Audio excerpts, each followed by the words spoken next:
सत्संग साहब मेरी आवाज आ रहा है?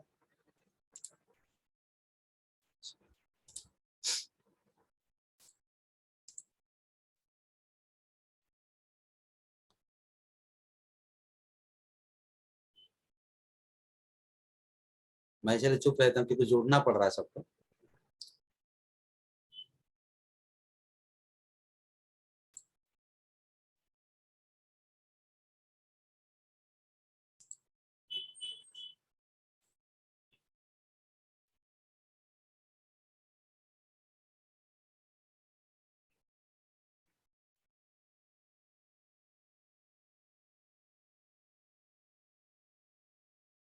एक मिनट मैं उसको कह के खत्म करूंगा ये शब्द को, मैसेज। नबी कहते हैं, मैं लंबाऊंगा नहीं, ये मेरे लिए बहुत सीखने वाला चीज है। आपके लिए है कि नहीं मुझे नहीं मालूम, मेरे लिए है, क्योंकि ये चीज से लोग आज गुजार रहे हैं। हमारे लाइव टावर निकल की कलीसिया का हो, अंतिम समय के मैसेज वाले का हो, शुरू से इस चीज को मैं देख के आ रहा हूं। अदृश्य दुल्हन जो होती है अभी तक दृश्य में नहीं है, दृश्य में एक दिन आएगी जब उसको सजाया जाएगा। नबी कहते हैं जब एक पुरुष से हमारा शादी होता है तो मरते तक उनके साथ हम रहेंगे। मेरी आवाज सुनाई दे रहे नबी इस मैसेज के द्वारा, ये आपको मिलेगा 71 नंबर। जब किसी पुरुष से हमारा शादी होता है तो उनके साथ आखिरी तक हम उनके साथ रहेंगे, जब तक वो मरेगा नहीं, ना मैं मरूंगी अगर औरत होगी तो। चाहे कोई भी स्थिति हो, वो धोखा भी देगा, 10 बार धोखा देगा, 10 बार धोखा देगी, लेकिन जब हमारे बच्चे हो जाएंगे, और कभी पुरुष से स्त्री और स्त्री पुरुष से अलग नहीं हो सकते। चाहे झगड़ा करते हैं, लड़ाई करते हैं, मारपीट होते हैं, बदनाम करते हैं एक दूसरे को, फिर भी एक समय आने से मिल ही जाते हैं। क्योंकि क्यों? ये शादी हुआ है दोनों। नबी उसके बारे में कहते, सुनिए, नबी उसके बारे में कहते हैं जब एक शारीरिक में ऐसा होता है तो वैसे ही हमारा भी परमेश्वर मसीह के साथ हमारा क्या शादी हो गया, बंधन में बंध चुके हैं, हमारा रिश्ता हो गया, मैरिड हुआ बोल के लिखा हुआ, इंग्लिश में लिखा है when we marry to Christ, हमारा मसीह से शादी हो गया। नबी कहते कि आप दोबारा डिनोमिनेशन के पास जाओगे नहीं, कभी संस्था में नहीं जाओगे। कैसे? माइंड खराब होकर लोग चले जाते हैं, ये मेरे में भी होता है। छोड़ के मैं चला जाऊंगा दूसरे चर्च में, आता है कि नहीं दिमाग में? पास्टर देखेगा कि नहीं मुझे? पास्टर तो जानेगा नहीं, मैं किसी और चर्च में जाकर बैठ जाऊंगा। नबी कहते हैं ये ख्याल आना अगर आएगा भी तो हम जाएंगे नहीं कभी। क्यों? अगर आप जाओगे, नबी कहते हैं अगर आप जाओगे उस चर्च में, देखिए कितना डेंजर है। इसीलिए मैसेज में, अगर आप जाओगे उस चर्च में, आपका संतान जायज नहीं कहा जाएगा। आवाज सुनाई दे रहा है? मेरी जो बेटा बेटी जायज नहीं कहा, परमेश्वर उसको जायज नहीं गिनता।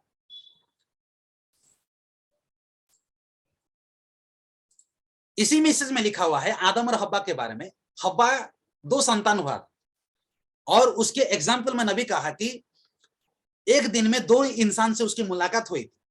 नबी कहते हैं शाम को हम मेथोडिस्ट में जाएंगे और दिन में मैं लाइफ टाबरनेकल में जाता हूं, संडे को मैं पेंटिकॉस्टल में चले जाऊंगा और दूसरे दिन मैं किसी और चर्च में चला जाऊंगा।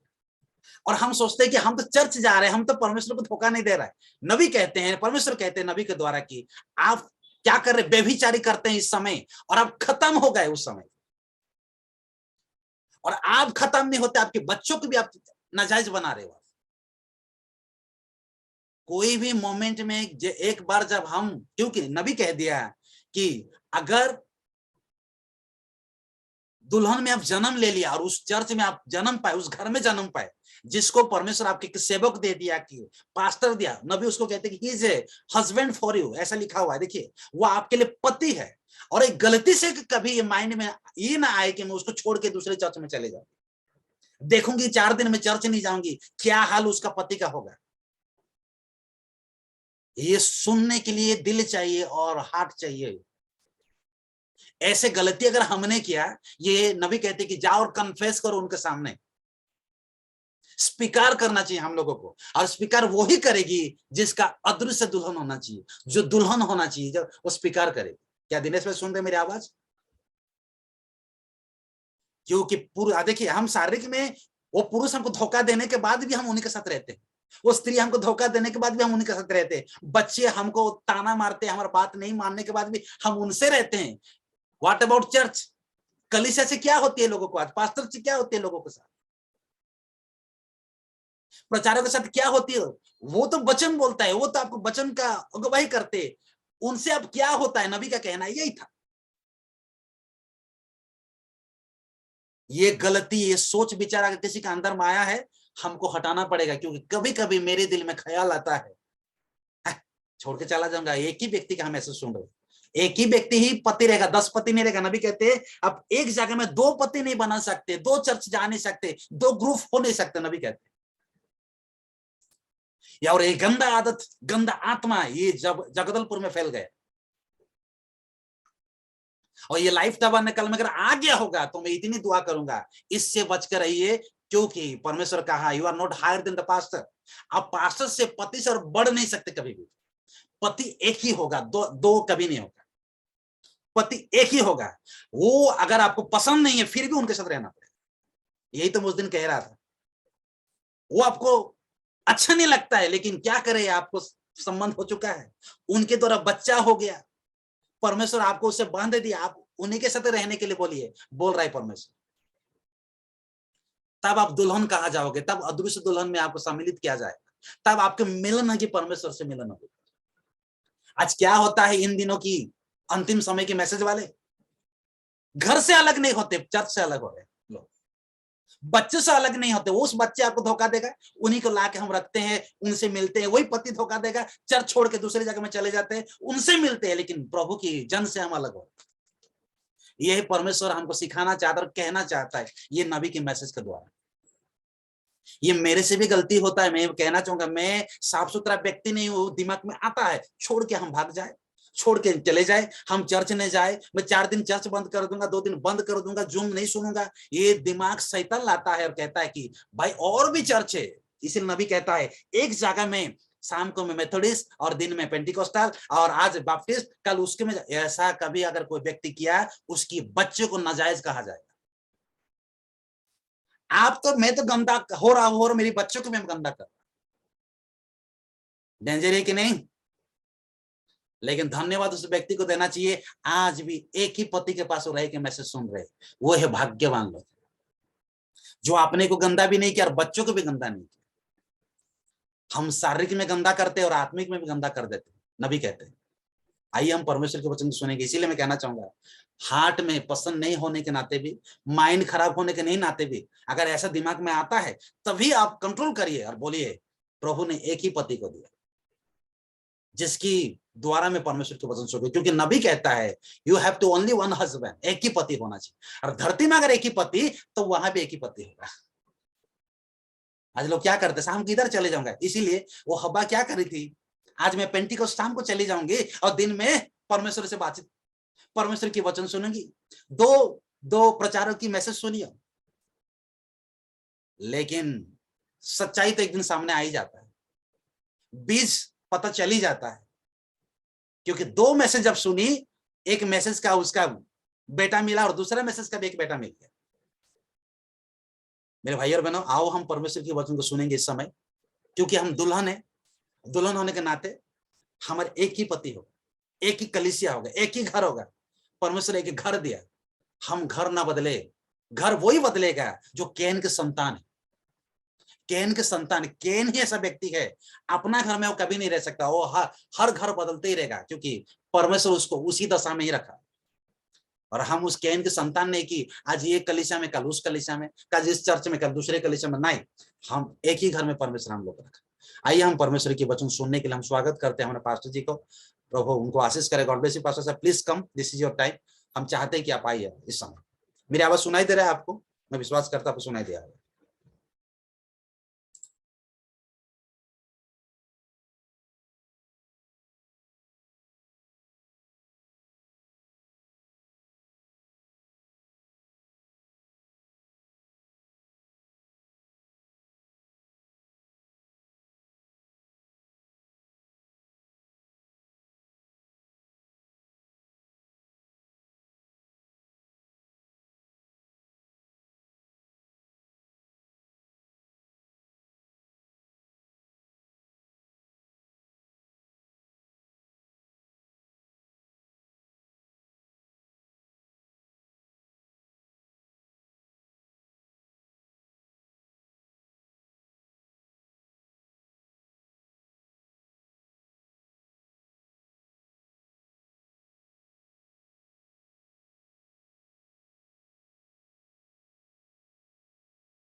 प्रभु आप सबको बड़ी आशीष दे। अंशु, कवासी, सुखदास भाई, भाई दिनेश, सिस्टर सोतो, जिनका मेरा आवाज आ रहा है आप लोगों को? प्रभु आशीष दे।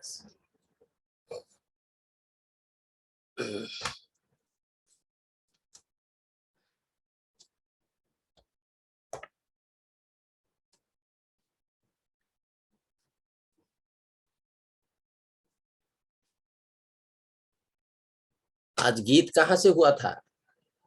आज लखो घर के लखो भाई से हुआ था क्या गीत? मैं देख रहा हूँ पीछे एली भी उसी बोध है। गुड, बहुत बढ़िया, बहुत बढ़िया। प्रभु आप सबको बड़ी आशीष दे। आज की इस जून की सेवा में परमेश्वर महान है और परमेश्वर का अनुग्रह ने हमें फिर से एक बार उसके चरणों में आने के लिए उसने मौका दिया है। छोटी सी झुंड, ये उसकी कृपा और दया है और आज भी हम उसकी दया के तले जी रहे हैं हम लोग, और उसकी कृपा हम पर बना हुआ है। यही कारण है कि हम उसकी सेवा के रूप में उसकी उपस्थिति में हम आते हैं। ये उसकी उपस्थिति है। जब भी हम परमेश्वर की उपस्थिति में आते हैं, उसकी संगति में आते हैं, ये उसकी उपस्थिति है। क्योंकि वो दिखता तो नहीं है, जब तक हम इस शरीर में है तब तक वो नहीं दिखेगा, हम देख नहीं सकेंगे। क्योंकि इन दिनों में वो शरीर में नहीं है, वो अपनी कलीसिया को वो अगुवाई कर रहा है, अपने लोगों को अगुवाई कर रहा है और अपने लोगों को तैयार कर रहा है। वो अपने वचन के द्वारा उसकी सेवा करने का ढंग कभी बदलेगा नहीं। वो कल आज और युगाना युग एक सा परमेश्वर है। वो उसका ढंग कभी नहीं बदला और अभी तक नहीं बदला, आगे तो है ही नहीं और समय नहीं है। ये आखिरी सेवकाई चल रहा है, ये आखिरी हमारे दुल्हन की सेवकाई जो है ये लास्ट ही है। इसके बाद और चर्च होगा नहीं मंडली चले जाने के बाद। ये बात हम बारंबार सुनते हैं और सुनना चाहिए हमें। हम भूले नहीं, हम नहीं भूले। मंडली उठा लिया जाने का तो समय है। ये आखिरी हम लोग का सेवकाई चल रहा है और इस आखिरी दिनों में, इस अंत के दिनों में परमेश्वर ने हमें उसने चुना और इस सच्चाई को उसने हमें दिया। अभी तक वर्तमान यही सच्चाई है और इसके बाद और कोई सच्चाई नहीं है। अगर अभी भी यदि कोई सच्चाई निकला है करके हम यदि सुनते हैं, अगर हम सुनते हैं तो आप जानिए इसी के भीतर से ही निकला हुआ एक नकल है वो। ये सच्चाई से निकला हुआ एक नकल है वो। जब भी कभी हम लोग यदि देखेंगे कि एक बहुत बढ़िया मैसेज, एक नया रेवलेशन है, नया चीज है, तो आप जानिए इसी के भीतर से निकला हुआ ही वो एक नकल है। क्योंकि हमेशा नबी जो प्रचार किए उसकी उनकी किताब में आप देखेंगे परमेश्वर का कहा हुआ वचन ही मूल बीज है करके लिखा गया है। और परमेश्वर किसके द्वारा बात की? सातवां दूत के द्वारा। और सातवां दूत के द्वारा जो निकला हुआ है ये ओरिजिनल सीड है, ओरिजिनल ये बीज है।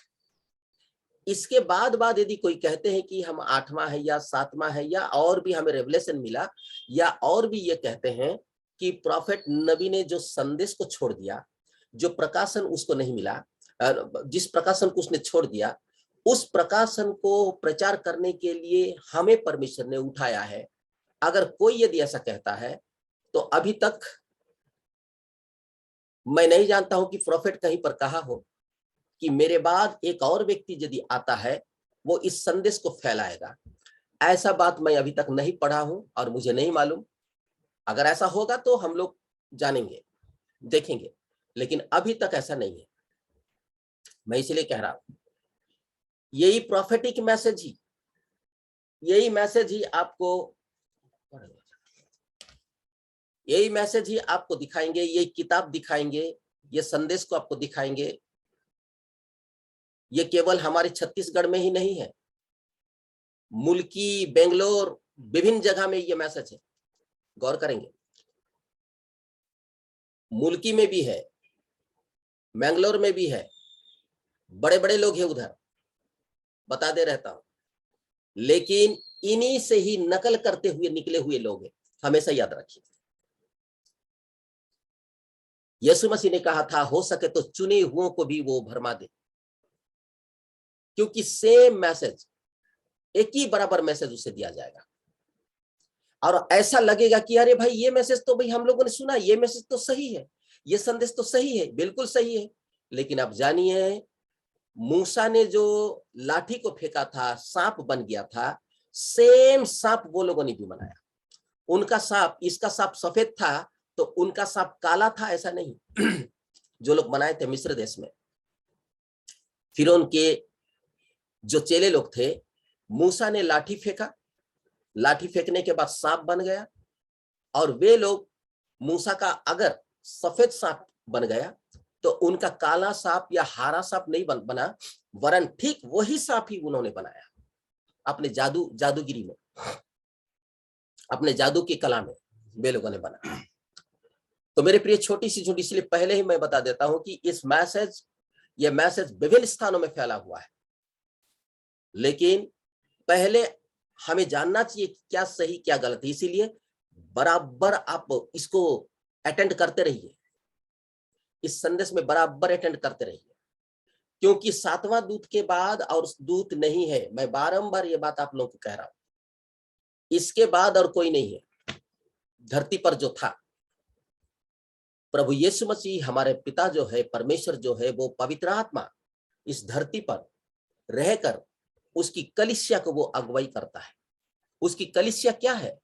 एक समूह नहीं है, एक झुंड नहीं है, एक जमावड़ा नहीं है, एक व्यक्तिगत है। कुरिन्थियों में पौलुस ने कहा था, तुम परमेश्वर का मंदिर हो। कहने का मतलब तुम कलीसिया हो। हम एक व्यक्तिगत चर्च है हम लोग। कलीसिया का मतलब चर्च। चर्च कब बना?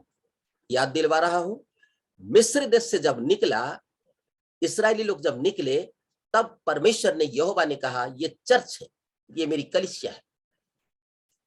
जब वो मिस्र देश में थे तो वो परमेश्वर के लोग थे।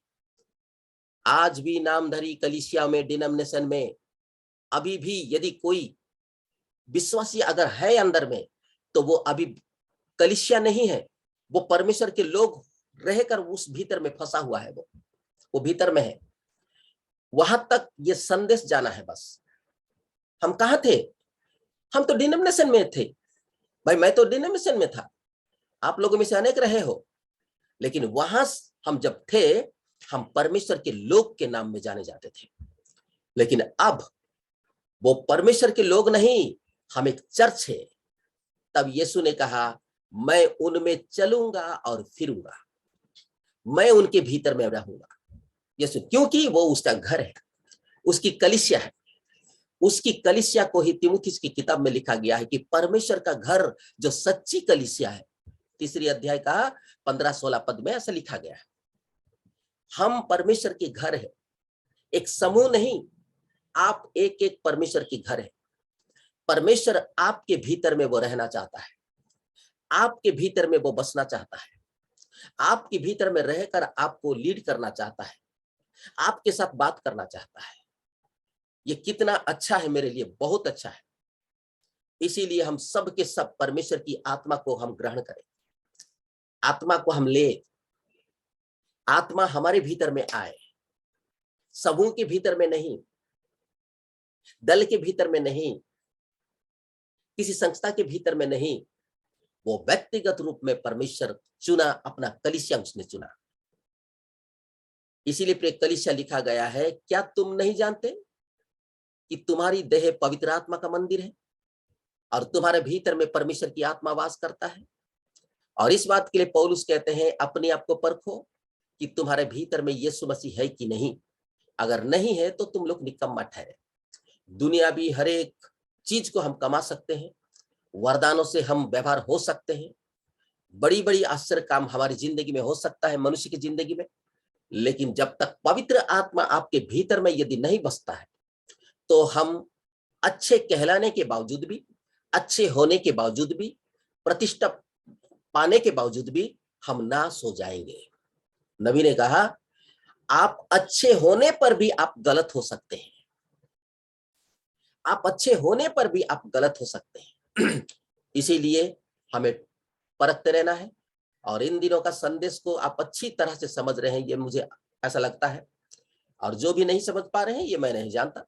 मेरे प्रिय कलीसिया, संदेशी वचन ही महत्व है हमें, और कुछ नहीं। बीते दिनों में मैं आपसे कहा था, हमारे लिए, मेरे लिए या आपके लिए, यानी उसकी दुल्हन के लिए, दुनियावी कितने भी कीमती चीज क्यों ना हो,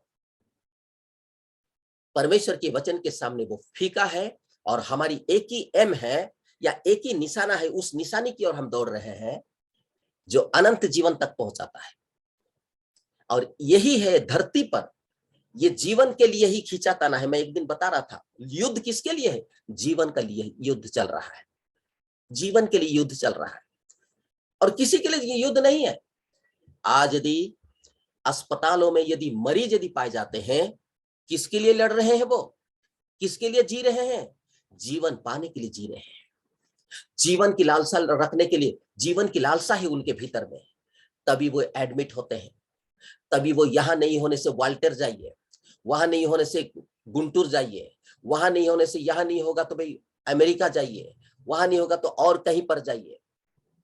याद रखिए, जगदलपुर का डॉक्टर लागू, जो कि बच्चों का एक माने स्पेशलिस्ट रहा डॉक्टर, कैंसर हो गया, ब्लड कैंसर हुआ उन्हें। मैं सुना था, अभी तक तो मैं पूछा नहीं कि ये सही है, वो हमारे जो काम करते हैं वो बताए थे, आज नहीं काफी साल पहले। जापान ले गया था वो, उसकी पत्नी जापान ले गई थी, उसका पूरा माने खून को माने उसको करने के लिए, माने क्या बोलना चाहिए, बदलने के लिए। डायलिसिस हो सकता है, जो भी हो, हम यह डायलिसिस कह सकते हैं, लेकिन वहां से इतना लाख रुपया खर्चा किया। क्यों? जीवन के लिए है। याद रखिए, हमें नजर नहीं आ रहा था, लेकिन अगर दुनिया में यदि कोई मनुष्य है, जीवन के लिए ही वो लड़ रहा है और कुछ नहीं। खाना जीवन के लिए खाता है, काम जीवन के लिए करता है। किसी देश में यदि चला जाता है, वो जीवन के लिए ही जाता है। कुछ रुपया कमाऊंगा कहता है, वो जीवन के लिए ही है।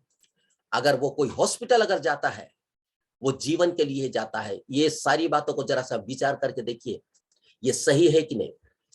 इंसान सिर्फ जीवन के लिए जी रहा है, जीवन के लिए जीता है, लेकिन शैतान जो है मृत्यु तरफ वो अगुवाई करता है। और मृत्यु की रास्ता जो होता है बहुत अच्छा रास्ता होता है, लेकिन अंत में मृत्यु है उसमें। इसीलिए मैं आप लोग से कहना चाहता हूं, इंसान क्यों तड़प रहा है? जीवन के लिए, उसी जीवन के लिए, और वही जीवन को ही देने के लिए यीशु मसीह शरीर में होकर धरती पर आया।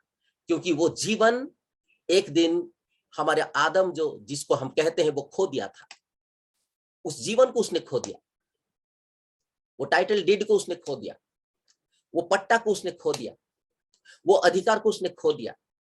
झूठ मैसेज सुनकर, झूठा संदेश सुनकर, झूठी रेवलेशन सुनकर वो खो दिया। तब बाइबल बताता है कि परमेश्वर जो जीवन का पेड़ था अदन का वाटिका में, वो उठाकर ले गया, स्वर्ग में ले गया। परमेश्वर का कहना था कि क्या जाने मनुष्य उसको खा के अमर माने अमरणहार हो जाएंगे, मरणहार नहीं अनंत हो जाएंगे उसको खा के। क्यों? अगर वो यदि खा लेता तो आप जानिए पाप हमेशा बना रहता, क्योंकि वो तो वो जीवन का पेड़, जीवन को खा लिया है वो। जीवन का फल खा लिया। यही कारण था कि यीशु परमेश्वर उस पेड़ को उठा कर ले गया, क्योंकि जहां मृत्यु और जीवन दोनों मिलकर नहीं रह सकते, पाप और धर्म दो मिलकर नहीं रह सकते, एक साथ नहीं रह सकते। नबी ने कहा, और इससे पहले प्रभु यीशु मसीह ने भी कहा था, उसने ये कहा, दो स्वामी का सेवा एक नौकर नहीं कर सकता है। एक ही सेठ के पास ही वो नौकर करेगा तो उसके लिए भला है, वो करेगा। यीशु मसीह भी ठीक, प्रॉफिट भी ठीक उन्हीं बातों को कहते हैं। आप यीशु मसीह का और जगत का अभिलाषा का, सांसारिक चीज का, आप दोनों का आप सेवा नहीं कर सकते। नबी भी वही बात कहा, यीशु मसीह भी वही बात कहा। एक तो हमें इसको छोड़ना चाहिए, एक का सेवा होगा, चाहे हम जगत का करें चाहे हम प्रभु का करें। ये दोनों में से, ये दोनों में हम नहीं रह सकते, कोई भी नहीं काम कर सकता। कहते हैं ना, दो नाव में अपना पैर को रखना भला नहीं है, अच्छा नहीं है, नहीं तो डूब जाएंगे। ये बात हम सुनते हैं। इसीलिए दोनों में से एक को चुनना पड़ेगा। या तो अनंत जीवन को हम चुने या तो मृत्यु को चुने। अनंत जीवन को चुनना है तो मृत्यु को छोड़ना पड़ेगा। अगर मृत्यु को यदि चुने हैं तो अनंत जीवन को छोड़ना पड़ेगा। ये दोनों में होकर कोई भी मनुष्य नहीं जा सकता, इंसान, प्रिय कलीसिया। यही कारण है कि इस पृथ्वी पर, इस दुनिया में आप देख लीजिएगा, सिर्फ जीवन के लिए ही लोग मनुष्य जो है लड़ रहा है, जीवन के लिए। आज भी ना जाने कितने लोग इस दुनिया से उठ गए, कितने लापता है, कितने अस्पतालों में तड़प रहे हैं, और कितने हो सकता है कि कल सुबह तक और दुनिया में नहीं रहेंगे। कल सुबह तक हो सकता है, कल सुबह के बाद और दुनिया वाले उसको नहीं देखेंगे, कारण वो कब्र में चला जाएगा या उसको जलाया जाएगा या कुछ भी हो सकता है। यही कारण है, जीवन के लिए ही मनुष्य, जीवन के लिए ही वो संघर्ष कर रहा है। रुपया पैसा बिना जीवन के लिए ही कमा रहा है। धनी हो रहा है तो जीवन के लिए ही हो रहा है, किसी दूसरे के लिए नहीं। किसी दूसरे को दूंगा, दूसरे को सहायता करूंगा, इसीलिए वो नहीं कमाता है मनुष्य, वो अपने जीवन के लिए कमाता है। जो बात मैं कह रहा हूं, यह सही या गलत है, आप उसका आकलन कर सकते हैं, यह सही है कि गलत है। एक व्यक्ति सुबह जाता है और रात को आता है, ये जीवन के लिए उसका संघर्ष है, ये जीवन के लिए संघर्ष। लेकिन उसी जीवन को ही यीशु मसीह देने के लिए आए, जो कि और कभी मृत्यु नहीं आएगा, हमेशा का जीवन देने के लिए आया, हमेशा। अभी और फिर बाद में मृत्यु और उस पर और जयवंत नहीं हो सकता, राजत्व नहीं करेगा। यीशु ने कहा, जो कोई मेरा वचन सुनकर मेरे भेजने वाले को विश्वास करेगा, अनंत जीवन उसका है। वो मृत्यु से पार होकर जीवन में प्रवेश कर चुका है। यीशु ने कहा था, छोटी सी झुंड इसे समझने की कोशिश करे। ये मैसेज मैं फिर से कह दूं, ये किसी नामधारी गिरजों की ओर से नहीं आया मैसेज है। ये आग के खंबा के द्वारा, आग के खंबा के भीतर से ये रेवलेशन आया है, ये प्रकाशन आया है, जिसे आप और हम सुनते हैं हमेशा। ये किसी कॉलेज से नहीं आया है, ये किसी सेमिनारी से नहीं आया है, ये किसी और बड़े से बड़े स्कूल से नहीं आया है। ये पवित्र आत्मा जो कि आग का खंबा है, उसके द्वारा ही आपको परमेश्वर देता है। हूबहू जैसा मूसा को आग के झाड़ी में जो आग रहा, उस आग के भीतर में होकर संदेश दिया, ठीक वही संदेश आपको आग के बपतिस्मा यानी कि आग के खंबे के भीतर से होकर आपको मैसेज मिला हुआ है, ये संदेश। यही कारण है कि ये संदेश हमारे जीवन को बदलता है। यही कारण है कि हमारा स्वभाव को बदल रहा है। यही कारण है कि हमें परमेश्वर का आराधना करने के लिए प्रेरित कर रहा है। क्यों? क्योंकि ये असली मैसेज है जो कि आग के खंबे से निकला हुआ था, आग के खंबे से आवाज दिया हुआ मैसेज है। इसीलिए ही नबी कहते हैं, परमेश्वर का कहा हुआ जो वचन है वही मूल बीज है और कुछ नहीं है। मेरे इधर से आकर, ध्यान रखिए, वहां से दूसरा में आकर, तीसरा में आकर, चौथा में यदि जा रहा है, समझ लीजिए ये नहीं, लेकिन डायरेक्ट यदि आपके पास रहा, वही मूल बीज है, वही मूल बीज है। यहां आने के बाद चेंज हो सकता है, दूसरे के पास जाने के बाद कहीं ना कहीं चेंज हो सकता है, लेकिन मूल बीज जो है, परमेश्वर ने जो कह दिया वो मूल बीज है, उसमें कहीं भी खोट नहीं है, उसके भीतर में कहीं भी थोड़ा सा भी दाग नहीं है। वो निर्दाग, बेदाग, बेझुर्री है परमेश्वर का वचन, क्योंकि परमेश्वर पवित्र है और वही वचन ही देहधारी होकर धरती पर आया था, दुनिया में आया था, इस धरती पर आया था। ये आप समझिए इसको, और वही संदेश को हम सुन रहे हैं और यही संदेश ही इंसान को बदल दे रहा है। आज जितने भी हम यहाँ पर है, कोई अच्छे रहे होंगे तो कोई बता दीजिए कि मैं बहुत अच्छा था, अच्छा जीवन जी रहा था, प्रार्थना कर रहा था, चर्च हमेशा जाता था, प्रभु के लिए बहुत कार्य किया और तब प्रभु ने मुझे बुलाया। कोई कह सकता है तो कह सकता है, लेकिन मैं कहूंगा कि मैं जब घोर पापी था तब प्रभु ने मुझे बुलाया। मैं अच्छा नहीं था, प्रभु ने मुझे बुलाया। मैं पापी जीवन जी रहा था, प्रभु ने मुझे बुलाया, उसने मुझे चुना।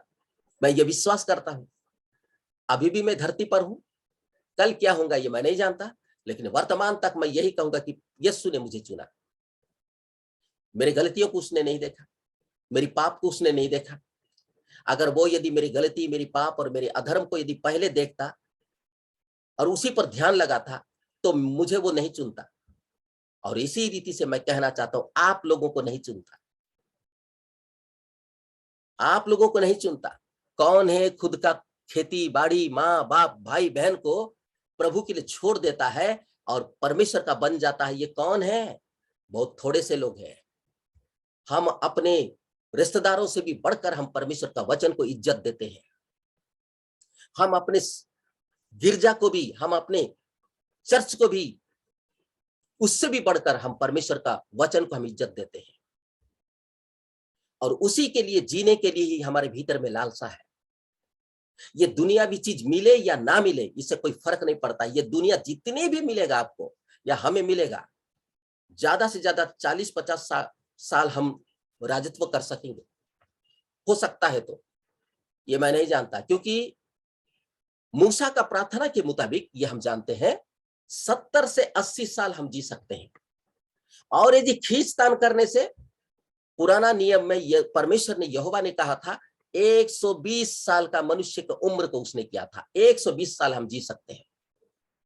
और आजकल के खान पान के मुताबिक 120 साल जीना तो बड़ा मुश्किल है मेरे लिए। भाई हम जो खा रहे हैं सभी चीज ओरिजिनल नहीं है, सब मिक्स खा रहे हैं, हम सब मिलावट खा रहे हैं।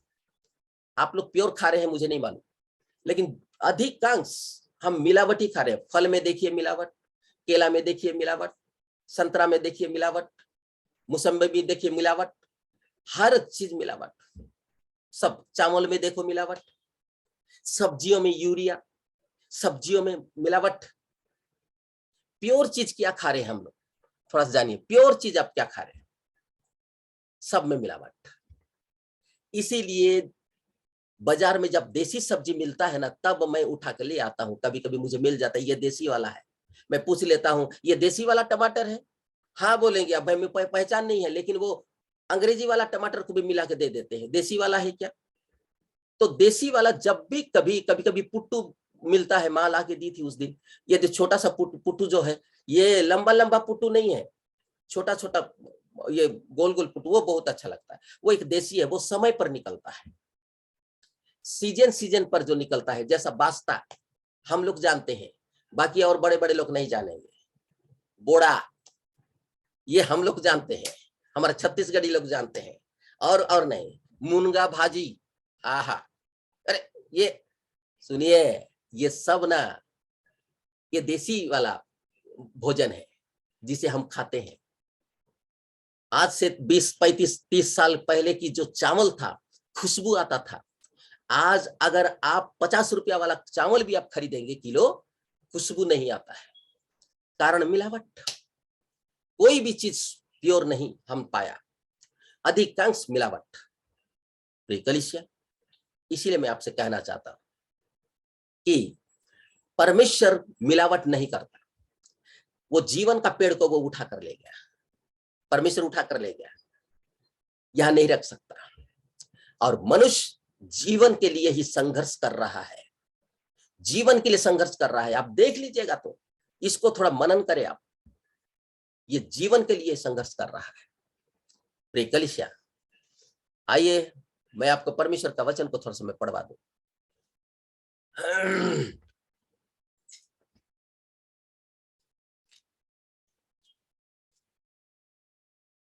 उफ, उफ, उफ, उफ, उफ।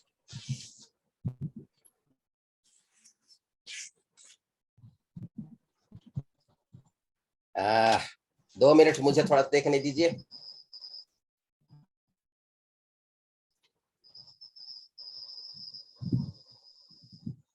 Recording in progress. 11वां अध्याय लूका रचित सुसमाचार का 11वां अध्याय आप निकालेंगे। 11वां अध्याय लूका रचित सुसमाचार का आप निकालिए। और मैं वहां अगर वहां देखना चाहूंगा, वहां तो है ही है, लेकिन मैं और थोड़ा सा आगे ले जाना चाहता हूं। प्रभु ने चाहा तो मिल गया तो ठीक है।